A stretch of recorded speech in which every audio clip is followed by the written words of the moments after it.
오늘 주신 하나님의 말씀 요한계시록 5장 1절에서 11절까지 말씀 보겠습니다. 두 절씩 교독합니다. 내가 보매 보좌에 앉으신 이의 오른손에 두루마리가 있으니 안팎으로 쏟고 7인으로 봉하였더라. 또 보매 힘 있는 천사가 큰 음성으로 외치기를 누가 그 두루마리를 펴며 그 인을 떼기에 합당하냐 하나.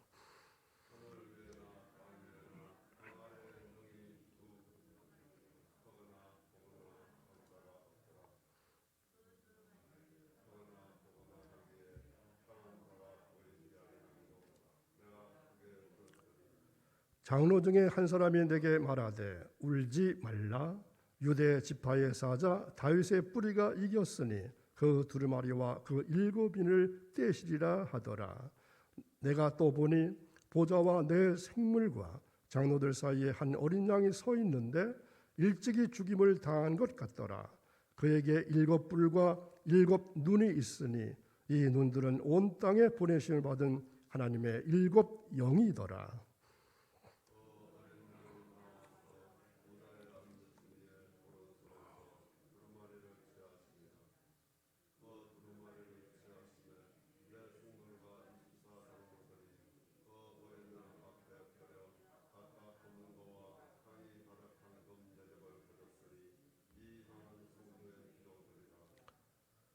그들의 새노래를 불러 이르되 두루마리를 가지시고 그 인봉을 떼기에 합당하시도다. 일찍이 죽임을 당하사 각 족속과 방언과 백성과 나라 가운데서 사람들을 피로 사서 하나님께 드리시고, 다 같이 읽습니다. 그들로 우리 하나님 앞에서 나라와 제사장들을 삼으셨으니 그들이 땅에서 왕노릇하리로다 하더라. 내가 또 보고 들음에 보좌와 생물들과 장로들을 둘러선 많은 천사의 음성이 있으니 그 수가 만만이요 천천이라. 아멘. 오늘도 새벽을 깨우신 사랑하는 여러분, 때로는 우리의 마음이 조급할 때가 있습니다. 정해놓은 시간 안에 해결되기를 원하기 때문일 것입니다. 그러나 하나님의 시간은 다릅니다. 이런 사실을 깨달으시고 용기를 잊지 마시고 계속해서 기도하시면서 기다려 보시기를 바랍니다. 오늘 말씀의 제목은 심판자의 모습입니다. 예수 믿고 있는 사람들을 일컬어서 그리스도인 이렇게 말합니다. 그리스도인이란 그리스도를 믿고 사는 사람일 뿐만 아니라 그리스도의 정신대로 살고 그리스도를 전파하면서 사는 사람을 말합니다. 어디에 살고 있든지 무슨 일을 하고 있든지 그의 형편이 어떻든지 간에 그리스도인은 이렇게 살아야 그리스도인하고 말할 수 있을 것입니다. 오랫동안 예수 믿고 그리스도인으로 살다 보면은 누구나 몇 번쯤은 부딪히는 답답함이 있을 수 있습니다. 그 답답함은 시간이 지나면 부담이 되고 또 그 부담은 점점 무거워져서 어느 날은 이것이 해결되지 않는다면 믿음 생활을 포기해야 하지 않을까, 이러한 위기감까지 다가올 수도 있습니다. 그것은 어떻게 하면은 하나님의 자녀답게 살 수 있을까? 과연 하나님의 자녀답게 사는 삶이 가능할까 하는 것일 겁니다. 주님께서 기뻐하시는 일을 하고 하나님께 영광 돌리는 삶을 살아보려고 애쓰다가 넘어지고 또 일어나서 애를 써보고 그때마다 잘 해보겠다 이렇게 다짐을 수없이 해봅니다.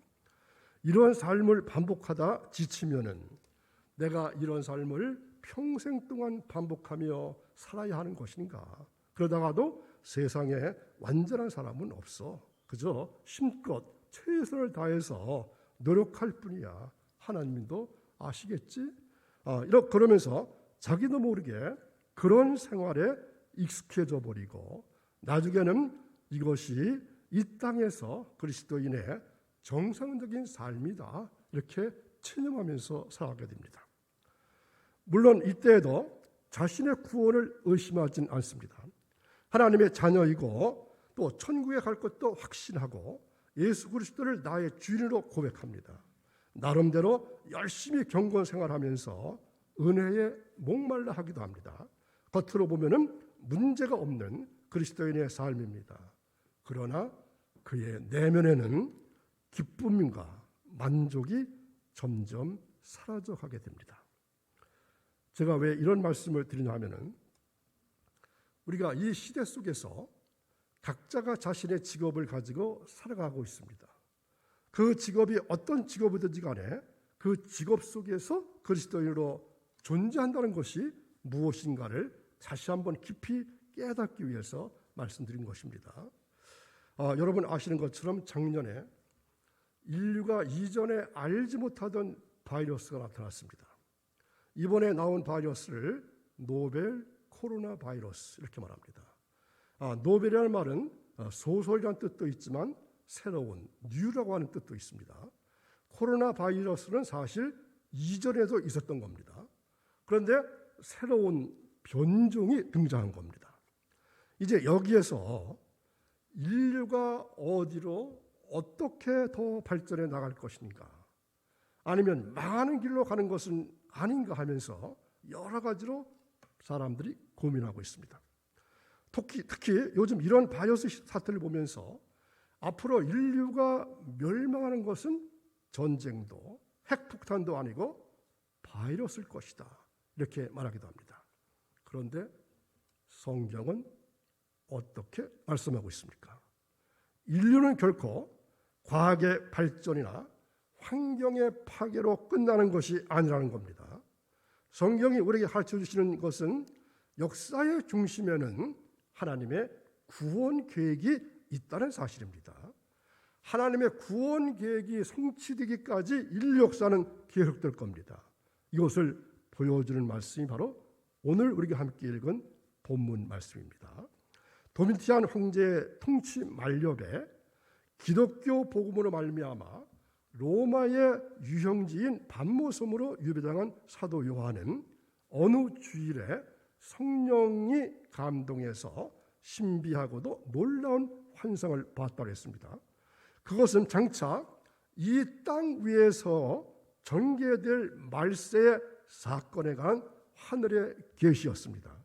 계시의 본론은 7인과 7나팔과 7대접으로 구성되는 예수 그리스도의 심판의 사역입니다. 오늘 읽은 말씀 7절까지는 그 도입부입니다. 그리고 그 심판을 주관할 예수 그리스도께서 하늘 보좌에 앉으신 성부 하나님께로부터 심판의 내용이 담긴 두루마리 책을 취하는 장면입니다. 정녕 하나님께서 예정하신 것으로서 그 심판의 내용이 담긴 두루마리 책에 안팎에 쓰여져 7인으로 봉해져 있고 보좌에 앉으신 성부 하나님의 오른손 위에 놓여 있었던 것입니다. 사실 고대로부터 왕이나 제후의 중요한 밀명은 왕이나 제후의 인이라고 하는 것은 도장을 찍는 걸 말합니다. 인으로서 엄중 봉해진 채 전달되었다고 합니다. 따라서 그 밀명의 봉인은 그것을 떼서 펴보기에 합당한 자만이 떼서 볼 수가 있었고, 그렇지 않은 경우에는 죽음을 면치를 못했습니다. 특별히 당시의 로마 법상 선친의 유언서는 7인으로 7개의 도장으로 봉해져 있고, 그래서 그 후손에게 전해졌다고 합니다. 따라서 이 선친의 후손이 아닌 경우에는 그 누구도 그 인을 떼어서 유언서의 내용을 볼 수 없었던 것입니다.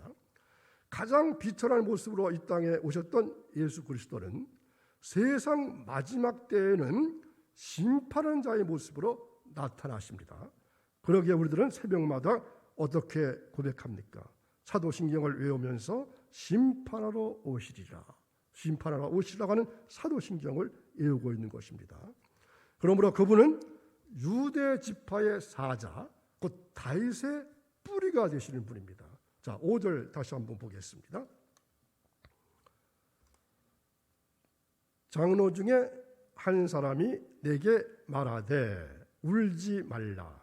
유대 지파의 사자 다윗의 뿌리가 이겼으니 그 두리마르와 그 일곱인을 떼시리라 하더라. 아멘. 자, 여기서 이스라엘 12지파의 조상인 야곱은 임종을 맞이해서 그 아들들에게 예언적인 유언을 했습니다.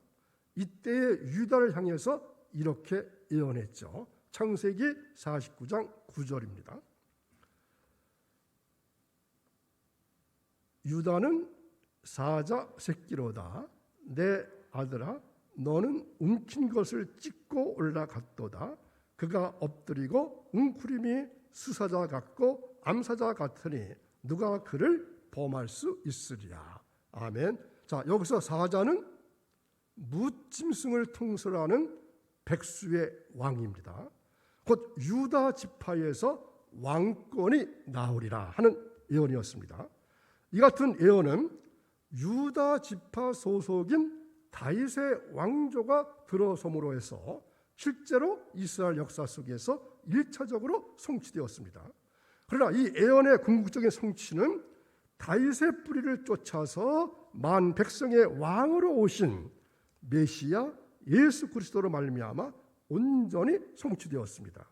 이는 또한 일찍이 이사야 선지자가 예언한 바대로 성취될 것입니다. 자, 이사야서 11장 10절을 보겠습니다. 그날에 이새의 뿌리에서 한 싹이 나서 만민의 기호로 설 것이요 열방이 그에게로 돌아오리니 그가 거하는 것이 영화로우리라. 아멘. 따라서 이 유다 지파의 사자와 다윗의 뿌리라고 하는 말은 유다 지파를 쫓아서 다윗의 후손으로 이 땅에 오신 만왕의 왕 예수 그리스도를 묘사해 주는 역사적인 배경이다, 이렇게 할 수 있습니다.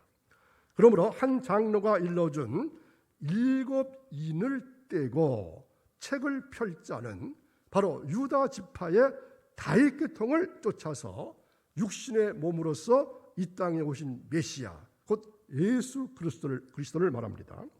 정녕 그분은 이기신 분입니다. 그 두루마리 책을 취해서 7인을 떼기에 합당하신 분이십니다.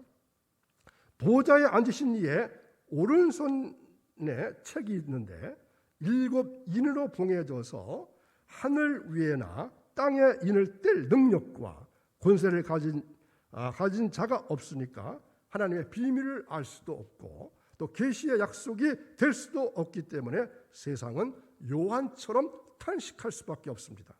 그러나 하나님은 약속하신 유다 지파 다윗의 뿌리 메시아를 주셨으니까 그는 세상에 오셔서 사망과 죄악을 이기셨고 또 책의 7인을 뗄 권세를 지니신 분이십니다. 정녕 유다 지파의 사자요 다윗의 뿌리인 예수 그리스도는 십자가로서 사탄을 이기셨습니다. 세상을 이기셨습니다. 또한 죄를 이기셨습니다. 사망을 이기셨기 때문에 하나님의 보좌 앞에 나아가서 그 오른손 위에 있는 두루마리 책을 취해서 그 인봉을 열 수 있는 합당한 분이신 것입니다. 또한 그분은 일찍 죽임을 당한 것 같은 어린 양이십니다. 자, 읽은 말씀 6절을 다시 보겠습니다. 6절